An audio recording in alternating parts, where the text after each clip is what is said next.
सत श्री अकाल बेटा जी। आज हमने सोलेनॉइड के अंदर magnetic field ampere circuital law से कैसे कैलकुलेट करते हैं वो थोड़ा सा सोचना है। पहले तो ये फैंसी वर्ड है। सोलेनॉइड का मतलब पाइप शेप्ड होता है, अगर लिटरल मीनिंग लें इस वर्ड का सोलेनॉइड। और ये फैंसी वर्ड किस चीज के लिए है? This is a fancy word for a coil of wire. कितना आसान हो जाती है डेरिवेशन अगर मैं बोलता कॉइल ऑफ वायर के बीच में सेंटर में मैग्नेटिक फील्ड निकालनी है, पर फिजिक्स में कुछ फैंसी वर्ड दे दिए सोलेनॉइड जिससे लगे कि बहुत बड़ा काम हो रहा है। तो चलो coil of wire, coil of wire समझते हैं। देखो बनाता हूँ कॉइल वायर, ऐसे वायर पकड़ी गोल गोल घुमा दिया, बना दिया ना सिलेंडर जैसा शेप। तो ये जो कहलाएगा, ये कहलाएगा सोलेनॉइड। अच्छा शेप क्या है इसकी? सिलेंडर। तो सिलेंड्रिकल शेप का मैंने सोलेनॉइड बना दिया। तो क्लियर है, इससे डर तो नहीं लगेगा आप सोलेनॉइड वर्ड से। ठीक है।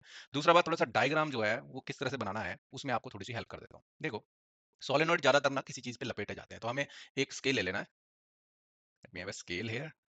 और यहाँ पे स्केल आपने रूलर ले लिया अपना, और यहाँ पर थोड़ी सी लाइनें बना दी ऐसे दो, एक ये और ये, जैसे रॉड होती है ना, सिलेंड्रिकल शेप की। तो वैसी रॉड ले ली जिससे हमें हेल्प हो जाए।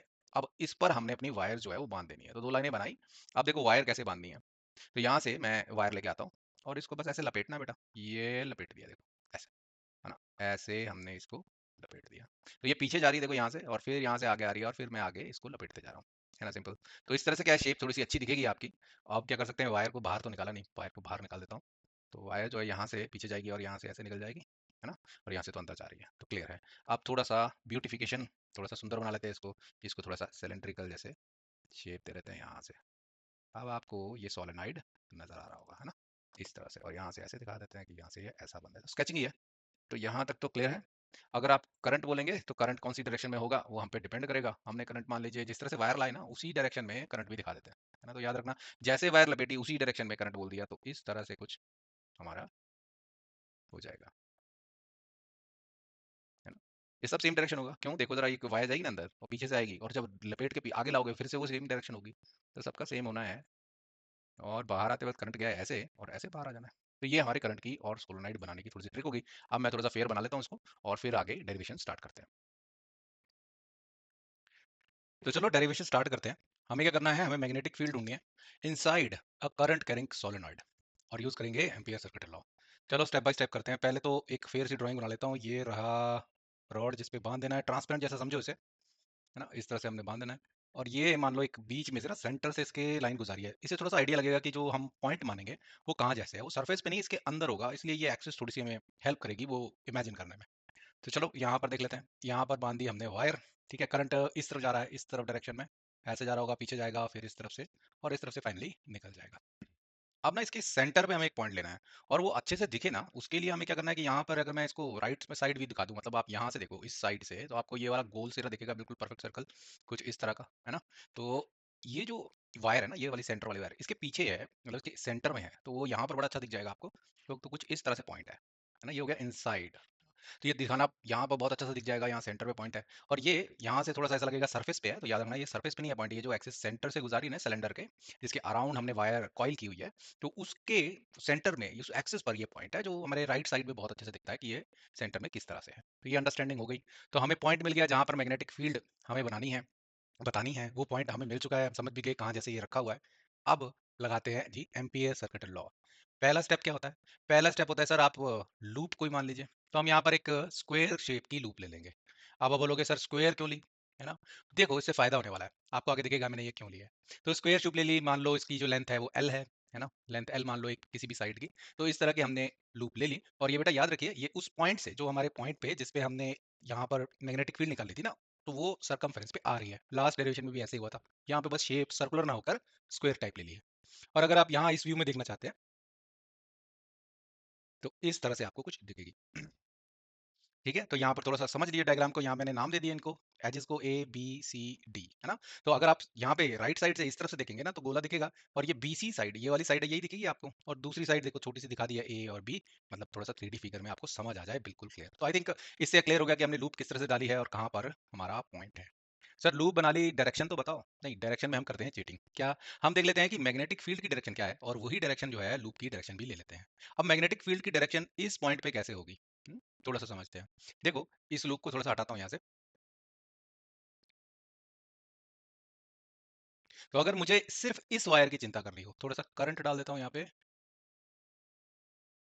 सिर्फ इस लूप की चिंता करनी है तो करंट यहाँ से आएगा, बाकियों को दिखाया नहीं मैंने करंट, वो उसी डायरेक्शन में है। और इस लूप में इस पॉइंट पे अगर बात करें तो आपको दिख रहा है ये एरो जाता हुआ ऊपर, है ना? तो बाकी सारी जो ये कॉइल है उनको छोड़कर बस इस टर्न की बात करो तो ये तो एकदम स्ट्रेट लाइन जैसा दिख रहा है, स्ट्रेट कंडक्टर। अगर दिख रहा है कंडक्टर, मैग्नेटिक फील्ड जाननी है सेंटर से, तो हम क्या करेंगे, ग्रिप कर लेंगे। तो इसको ग्रिप कर सकते हैं राइट हैंड से। जैसे ही इसको ग्रिप करेंगे आप पाएंगे कि ये जो सेंटर में पॉइंट है ना, आपकी टिप जो होगी वो लेफ्ट साइड को जा रही होगी। दोबारा से, हमने सिर्फ एक लूप का पार्ट लिया जिसके पीछे हमने छुपा के रखा हुआ है, वो जो पीछे है पॉइंट हमारा जहाँ पे मैग्नेटिक फील्ड निकालनी है, वहां पे हमें मैग्नेटिक फील्ड की डायरेक्शन पता करनी है। तो हम कैसे पता करते हैं? सर हम right hand grip rule use कर लेते हैं। ये जो लाइन है एक स्ट्रेट कंडक्टर जैसा ही है, तो इसको होल्ड कर लेंगे, ग्रिप कर लेंगे, ग्रास्प कर लेंगे राइट हैंड से। तो अपनी टिप देखो, आपको दिखेगी, अरे वो तो इस पॉइंट पर, सिर्फ उस पॉइंट पे बात कर रहे हैं, उस पॉइंट पे लेफ्ट साइड को जा रही होगी। तो कुछ इस तरह से मैग्नेटिक फील्ड की डायरेक्शन हमें मिल जाएगी। हो गया क्लियर? अब मैं लूप लाता हूँ, चीटिंग हो रही थी ना, पहले मैग्नेटिक फील्ड देख ली, और जो एम्पेयर बोलता है कि भाई मुझे बताओ कि मेरी लूप की डायरेक्शन क्या होगी। अब बोल दिया भाई, अब आपकी लूप की डायरेक्शन वही होगी जो मैग्नेटिक फील्ड की, भाई मैग्नेटिक फील्ड इस लूप में इस तरफ जा रही है तो हमने यही डायरेक्शन जो है ले लेनी है। कौन सी डायरेक्शन हुई है? क्लॉक, घड़ी की तरह चल रही है ना, तो क्लॉकवाइज डायरेक्शन ही हम ले लेंगे। तो कुछ इस तरह से एरो बना के लूप की डायरेक्शन बता दी। तो हो गया हमारे स्टेप। एम्पियर लूप लगाने से पहले क्या होता है, एम्पियर लूप लेनी पड़ती है और उसकी डायरेक्शन लेनी पड़ती है। डायरेक्शन में थोड़ी सी चीटिंग की, पहले मैग्नेटिक फील्ड की डायरेक्शन देख ली और उसी डायरेक्शन में रखा, जिससे हमारा डॉट प्रोडक्ट जो होता है वो ईजी हो जाता है। अब हमें लगा देना है एम्पियर सर्किटल लॉ। लगाए? चलो, तो उसका फॉर्मूला, फॉर्मूला है सिंपल, ये है ना, देखने को गंभीर लगता है पर है कुछ भी नहीं है। ये क्या बोल रहा है भाई, line integral of magnetic field कर दीजिए क्लोज लूप में। हाँ, ये भी क्लोज लूप है, तो वो म्यू नॉट आई के अंदर आएगा। अब यहाँ पर दो क्वेश्चन बन जाएंगे। यहाँ पर ना सिंपल एक ही करंट नहीं जा रहा, काफी करंट जा रहे हैं ना, ये लूप के जितने टर्न होंगे ये हमारी लूप से क्रॉस कर रहे हैं। तो पहली बात तो ये थोड़ा सा समझना पड़ेगा। दूसरा, ये जो हमारी लेफ्ट हैंड साइड है, इसमें जो बी डॉट डी एल है वो टोटल है पूरी लूप का। अब सर्कल तो है नहीं, तो इसको कैसे निकालें? तो क्या हम ये कह सकते हैं कि अगर ये हमें टोटल निकालना हो तो हम एक काम करते हैं, पार्ट में डिवाइड कर देते हैं प्रॉब्लम को। पहले क्या करेंगे, ये B dot D L C से डी तक निकाल लेते हैं, क्योंकि एक साइड का निकाल लिया। फिर डी से ए निकाल लेते हैं, फिर ए से बी निकाल लेते हैं, और फिर बी से सी निकाल लेते हैं। तो उसको लिखते जाते हैं, देखो, है ना, इसको मैं आगे बढ़ा रहा हूँ। तो कह सकता हूँ कि बी डॉट डी एल कर लेंगे। पहले कौन सी साइड का करें, सी से स्टार्ट करते हैं, सी डी का, सी और डी का। फिर उसको ऐड कर देंगे बी डॉट डी एल, और इस बार इंटीग्रेट कर देंगे डी और ए, डी से ए का। इसी तरह से आगे चलता रहता हूँ। कौन है भाई आगे? ए से बी है, A B, B dot D L plus, फिर से इंटीग्रेशन, ये बी सी लास्ट साइड रहेगी ना, दोबारा वापस आना पड़ेगा। देखो यहाँ से ही चले थे, तो यहाँ पर जब खत्म होगा तभी हमने रुकना है। क्लोज लूप में ही हम करते हैं, तभी आएगा टोटल। तो चलो ये हो गया, और ये हो गया हमारा बी से सी। अब देखो यहाँ पे जरा देखना, हमें डॉट प्रोडक्ट निकालना हो, है ना, ये सी डी को छोड़ दो, ये तो अंदर पार्ट है ना। जरा B dot D L D A का निकालो। मतलब सर डॉट प्रोडक्ट निकालना लेंथ का और मैग्नेटिक फील्ड का। मैग्नेटिक फील्ड इस पार्ट की बात कर रहे हैं, डीए की। मैग्नेटिक फील्ड कहाँ होगी, वो तो इसी साइड जा रही है ना, इस वायर का भी होगा तो वो उसी साइड जा रही है, तो मैग्नेटिक फील्ड तुम्हारी लेफ्ट साइड को जा रही है। और जरा जरा देखो डीए कहाँ जा रहा है, सर वो तो ऊपर को। दोनों के बीच में क्या है, 90 डिग्री है ना, डीए के बीच में जो हमारी लेंथ है और जो हमारी मैग्नेटिक फील्ड है वो तो लेफ्ट है, तो दोनों के बीच में 90 डिग्री हो गया। इसका मतलब cos 90 हो जाएगा, और cos 90 का मतलब हो गया हमारा कि सर cos 90 तो जीरो होता है। तो यहाँ पर हमने एक चीज देख ली कि ये तो सर जीरो हो जाने वाला है, this will be equal to zero. Why? Because cos 90 degree zero होता है, और अगर डिटेल है तो डी ए लेंथ के बीच में और मैग्नेटिक फील्ड के बीच में 90 डिग्री है। चलो, तो ये तो चक्कर ही नहीं, इसको तो हटा दिया। सेम चीज हमारी बीसी के साथ नहीं हो जाएगी, ये भी 90 डिग्री होगा। देखो ये लेफ्ट को जा रहा है, ये नीचे को आ रहा है, दोनों के बीच में फिर 90 डिग्री, तो बीसी भी टेंशन नहीं। सर ए बी का क्या करें, ये जो बाहर रहेगी साइड, बाहर हम मैग्नेटिक फील्ड जीरो मानते हैं, तो वी एज्यूम कि सोलेनॉइड के बाहर मैग्नेटिक फील्ड जीरो है। तो ये भी जीरो, ये भी जीरो, और ये भी जीरो। तो ये बहुत सिंपल नहीं हो गया? तो देखो हमने इतना चार डेरिवेशन देखकर, यहाँ पे इंटीग्रल देख के आपको लग रहा होगा पता नहीं क्या होगा, बट कुछ नहीं है, ये तो खत्म हो गया ना। ये तो हमें जरूरत ही नहीं थी करने की, तो इनको मिटा देते हैं। तो देखा है, ये वाला पार्ट तो खत्म हो गया। तो अगर मैं इसको और सिंप्लीफाई करना चाहूँ तो सर ये टोटल इंटीग्रेशन का मतलब है बाकी सब तो जीरो हो जाने वाला है, सी डी की। तो इसको चेंज कर लेते हैं, यहाँ पे लिख देते हैं भाई ये तो सी डी की ही रह गई, बाकी सब कैंसिल आउट हो गया ना। तो यानी कि ये निकाल लिया, इसका हमने निकाल लिया लाइन इंटीग्रल, तो टोटल लूप का आ गया, क्योंकि बाकी तीनों साइड का जीरो है।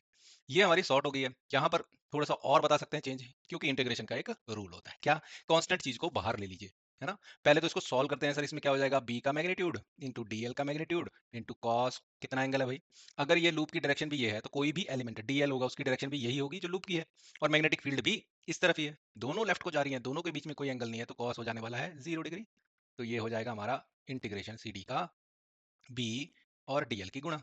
अच्छा, मैग्नीट्यूड की बात करें तो यहाँ पे एक असम्पशन है कि जो इनफाइनाइट सोलेनॉइड होता है ना, यहाँ पर एक वर्ड एंटर होगा, इनफाइनाइट, इनफाइनाइटली लॉन्ग, जो बहुत बड़ा सोलेनॉइड होगा जिसकी लेंथ काफी बड़ी है ना, तो उसमें क्या होता है, सेंटर पे हर जगह मैग्नेटिक फील्ड कांस्टेंट होती है। यहाँ गिनेंगे तब भी, अब मैं आगे आगे बनाया नहीं मैंने, तो फाइनाइट लेंथ बना दिया, बट ये बहुत लंबा मानते हैं, तो हमारी जो मैग्नेटिक फील्ड होगी ना वो वीक नहीं हो जाएगी, वो हर जगह सेम रहेगी, तो पूरी लेंथ में डीसी में मैग्नेटिक फील्ड हमारी फिक्स रहेगी। और फिक्स चीज हो, कांस्टेंट चीज हो, तो उसे हम ले लेते हैं इंटीग्रेशन से बाहर। लो, और आसान हो गया। तो अब अंदर क्या रह गया है, सिंपल सी इंटीग्रेशन डीएल की।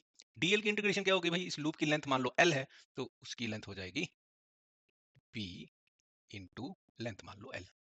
अभी तक हमने लेफ्ट हैंड साइड सॉल्व किया और वो क्या निकला है, बी इंटू एल, यानी कि मैग्नेटिक फील्ड कितनी, इंटू लेंथ, ये वाली लेंथ। अब देखो जरा राइट हैंड साइड को सॉल्व करते हैं। यहाँ पे करंट कितना निकालें, देखो एक वायर नहीं है, बहुत सी वायर जा रही है।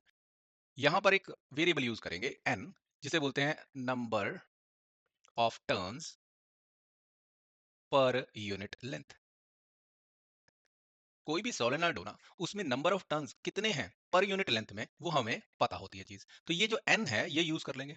अगर पर यूनिट लेंथ में एन नंबर ऑफ टर्न्स है, तो अगर नंबर ऑफ टर्न्स एन दिया हुआ है हमें, तो हम बोल सकते हैं कि सर इस लेंथ में कितनी बार क्रॉस करेगा वायर, कितने टर्न्स होंगे, सर वो हो जाएगी सिंपल गुणा। तो फाइनली लिख लेते हैं, हमारा जो मैग्नेटिक फील्ड आएगा वो कितना आया है, लेफ्ट हैंड साइड से बी, एक्सप्रेशन आया बी इंटू एल। जो राइट हैंड साइड होगी उसमें म्यू नॉट एक कांस्टेंट, और आई एनक्लोज्ड, आई एनक्लोज कैसे निकाला, पर यूनिट लेंथ, कितने टर्न्स हैं, और लेंथ मल्टीप्लाई कर दी, ये वाली लेंथ मल्टीप्लाई कर दी, और उतनी ही बार करंट क्रॉस कर रहा होगा, है ना। अब यहाँ पर फायदा, एल से एल कट जाएगा, तो हमारी लूप की लेंथ जो थी वो भी मैटर नहीं करेगी। और हम कह सकते हैं जो बी होगा या मैग्नेटिक फील्ड होगी at the centre of solenoid, that will be just mu naught into N I. इस तरह से हम इस एक्सप्रेशन को लिख सकते हैं।